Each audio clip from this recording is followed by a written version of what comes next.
Good morning, students. Today we are going to start the next topic, relation between the B, mu and H. ऐसे हो सकता है B, mu and H.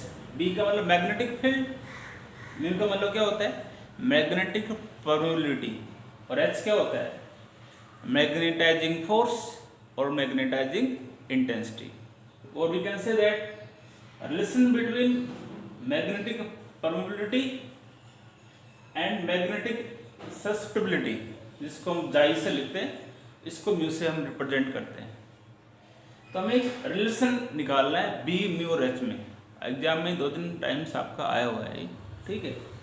तो इसके लिए हम कोई मैग्नेटिक मटेरियल हम लेते हैं, सपोज दैट, ठीक है. उस मैग्नेटिक मटेरियल को लेते हैं, कोई आज आयरन हो गया, कोबाल्ट हो गया, निकल हो गया. उसको यदि हम किसी मैग्नेटिक मटेरियल में रखते हैं, उस मैग्नेटिक मटेरियल को यदि हम मैग्नेटिक फील्ड में रखते हैं ना, तो क्या होगा, वो मैग्नेटिक मटेरियल जो है मैग्नेटाइज्ड होगा. तो उस मटेरियल का टोटल मैग्नेटिक फील्ड इंडक्शन जो होगा उस मटेरियल का, वो आपका हमेशा बराबर होगा B is equal to B0 plus BM. ये एक चीज है. क्या होगा B0 प्लस BM. जब एक कोई मैग्नेटिक मटेरियल जो है, मैं यही कह रहा हूँ, कोई मैग्नेटिक मटेरियल हमने लिया और उसको हमने रखा मैग्नेटिक फील्ड के अंदर, तो मैग्नेटिक मटेरियल जो है मैग्नेटाइज्ड होगा. तो उस मैग्नेटिक मटेरियल का टोटल मैग्नेटिक फील्ड किसके बराबर होगा, is equal to the magnetic field induction in free space and magnetic field due to the magnetization of the material. ठीक है, एक लाइन लिख देता हूं, वही आपकी मेन है. ये बात लिख देंगे फिर हम, ठीक है. एक लाइन लिख देता हूं इसके अंदर, वह नहीं, मेन बात ये बाकी इसमें कुछ नहीं है. वह नहीं मैग्नेटिक मटेरियल, आयरन हो गया, कोबाल्ट हो गई, when magnetic material is placed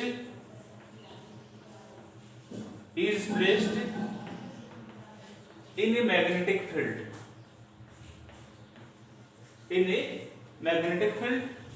the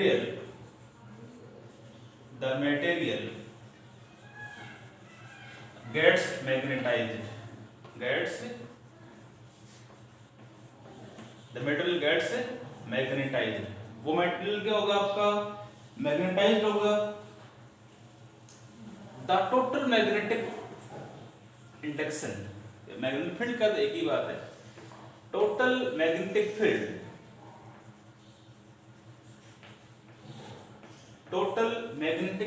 field in the material, कौन सा होगा ये बी होगा. वो total magnetic field in the material वो किसके बराबर होगा, is equal to the sum of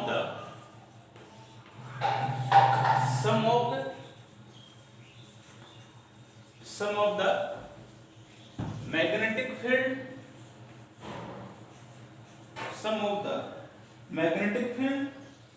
B0 in vacuum और एयर. एक मैंने B0 लिखा था ना, वो कह रहा हूं मैं. ये किसके द्वारा प्रोड्यूस होता है, लिख दो. ये produced by the magnetizing intensity.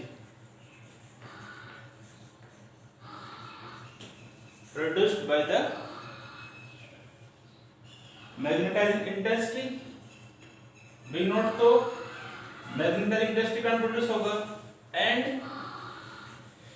Magnetic induction, magnetic field का तो, एंड मैग्नेटिक फील्ड BM एक किस तरह प्रोड्यूस होगा, due to the magnetization of material. Due to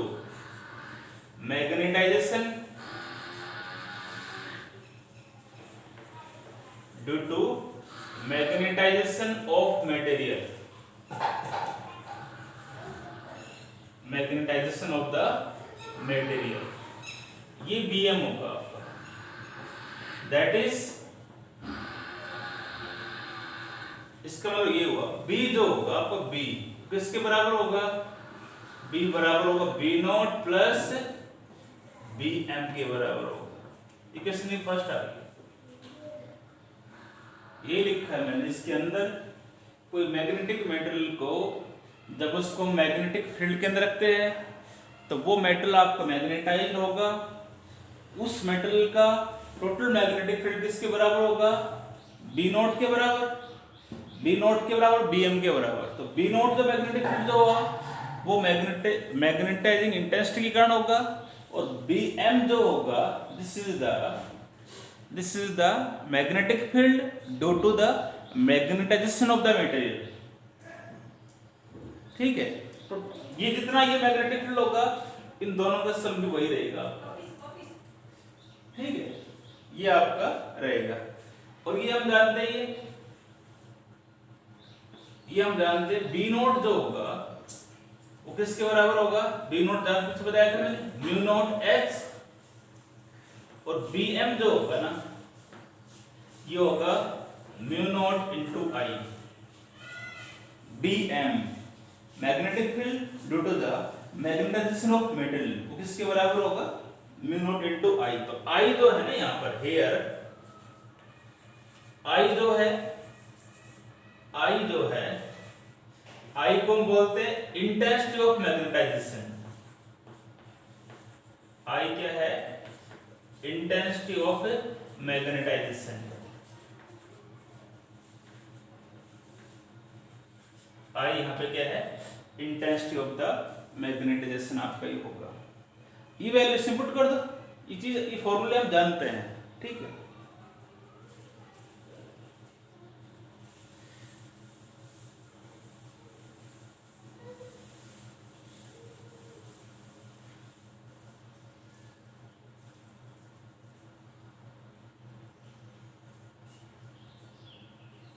क्या होगा? ये B बराबर है, ये होगा mu naught H plus mu naught into I। ये तो होगा, इन दोनों में कॉमन आएगा। कॉमन क्या आएगा? यहां से म्यू नॉट कॉमन आ जाएगा।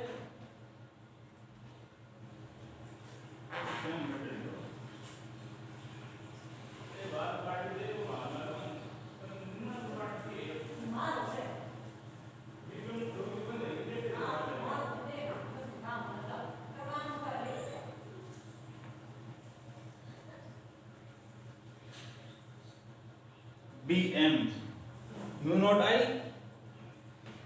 म्यू नॉट इसमें कॉमन आ गया, क्या आएगा यहाँ पे? S plus I। एक तो ये रिलेशन आ गया, मैंने कहा था ना B म्यू और H, B ये रहा, म्यू ये रहा, S ये रहा। ये तो क्या होगा? रिलेशन बिल्ड, एक तो ये हो गया। एक परमानेंट, एक मैग्नेटिक सस्टेनेबिलिटी का बड़ा रिलेशन भी हमें निकालना पड़ेगा। अब इसके बाद में आप क्या करो, इसको इक्वेशन सेकंड ले लो। इक्वेशन इसको क्या कर लो आप? सेकंड इक्वेशन इसको आप मान लो। ये सेकंड इक्वेशन आपकी आ गई। ठीक है, तो ये हम जानते हैं, वी नो मैग्नेटिक सस्टेनेबिलिटी जो होता है ना, जाइम जो होता है वो होता है I बाई H होता है। I by H। I is the intensity of magnetization, H is magnetizing force। यहां से I निकाल लो। I क्या होगा? I क्या आएगा? जाइम इंटू H आ जाएगा। ये वैल्यू से पुट कर दो। देन इक्वेशन सेकंड इसमें पुट करोगे तो B इज इक्वल टू, ये आपका रिलेशन आ जाएगा mu naught H plus I। I की वैल्यू क्या है? जाइम इंटू H। H कॉमन आएगा दोनों में से, एच कॉमन आएगा तो म्यू नॉट एच और ये आएगा 1 प्लस जाई एम। ठीक है। आल्सो एक रिलेशन हम और जानते हैं, magnetic field in the material क्या होगा, B is equal to mu H.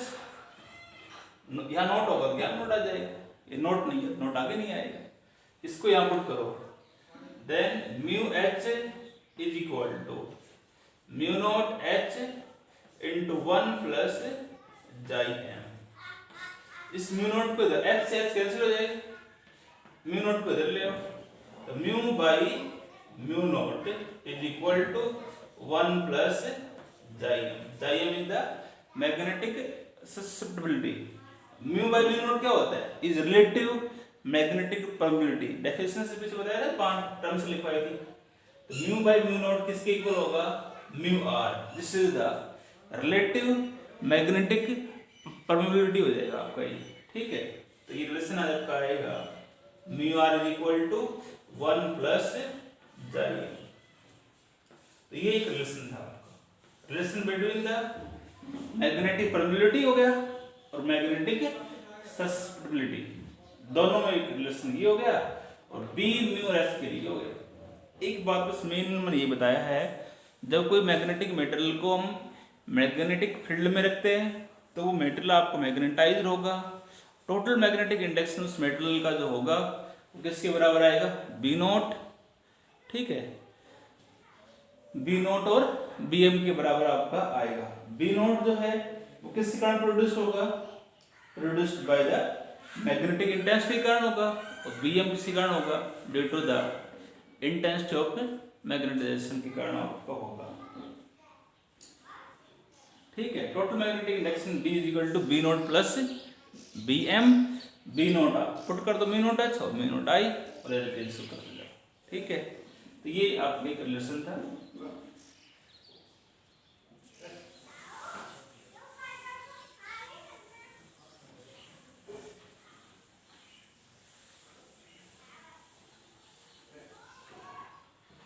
इसके बाद में क्लासिफिकेशन ऑफ मैग्नेटिक मटेरियल्स का टॉपिक है, वो था मतलब अब के बाद जो नया सिलेबस जो आया है सीबीएसई बोर्ड का, उसमें से डायमैग्नेटिक सब्सटेंस, पैरामैग्नेटिक सब्सटेंस और फेरोमैग्नेटिक सब्सटेंस, ये हमारे मैग्नेटिक मटेरियल्स को क्लासिफाइड 3 कैटेगरीज में डिवाइड कर रखा था। वो सिलेबस से अब के बार हटा दिया, उसमें बहुत इंपॉर्टेंट टॉपिक था, वो हमेशा एग्जाम में आता था, अब के बार हटा दिया उसको, तो वो हम अभी नहीं करवाएंगे। एसबीएसई का तो अभी सिलेबस आया नहीं है, सीबीएसई के अकॉर्डिंग ही पढ़ा रहा हूँ अभी तो। ठीक है, वो यदि हो जाएगा तो हम बाद में इसको करवा देंगे। नेक्स्ट टॉपिक जो आपका है इसके अंदर वो क्यूरी लॉ है। नेक्स्ट टॉपिक क्या है, Curie law in magnetism. Curie law in magnetism.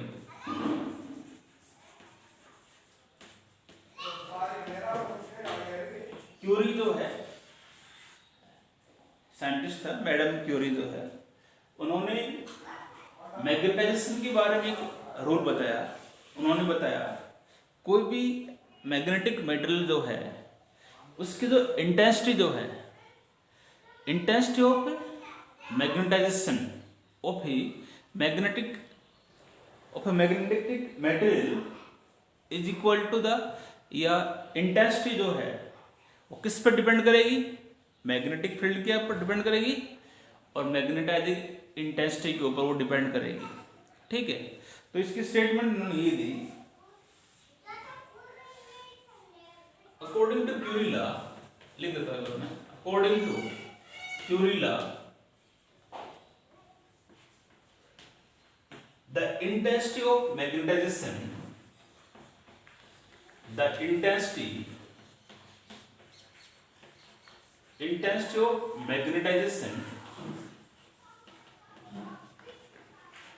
according to Curie law, intensity of magnetization, इसको हम I से रिप्रेजेंट करते हैं, intensity of magnetization of a magnetic material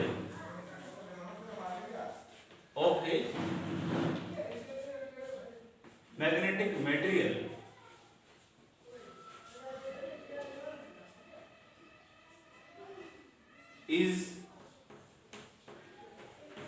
directly proportional to the directly proportional to the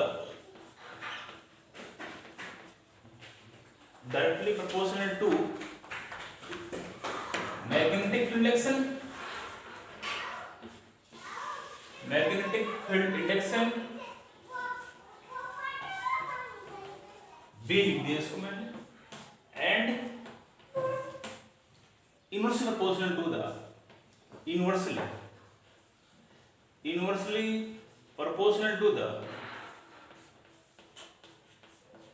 inversely proportional to the temperature.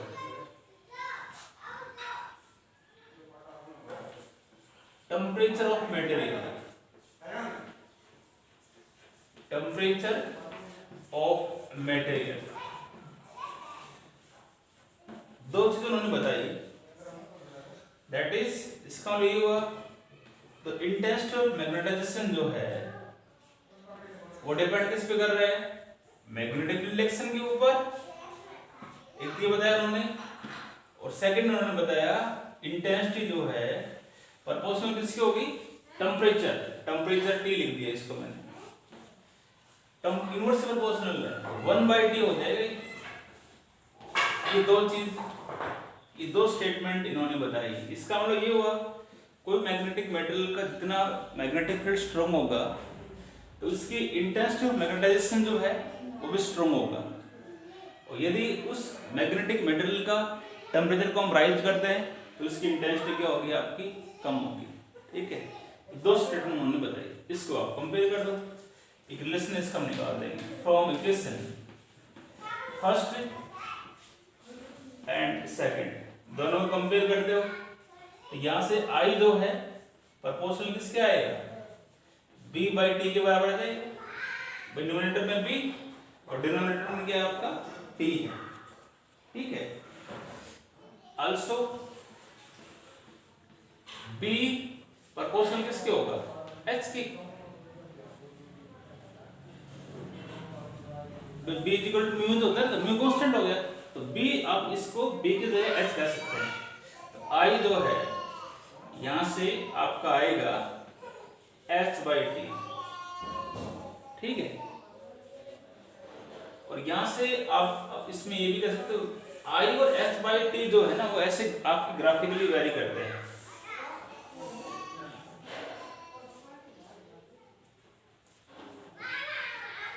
I और H/T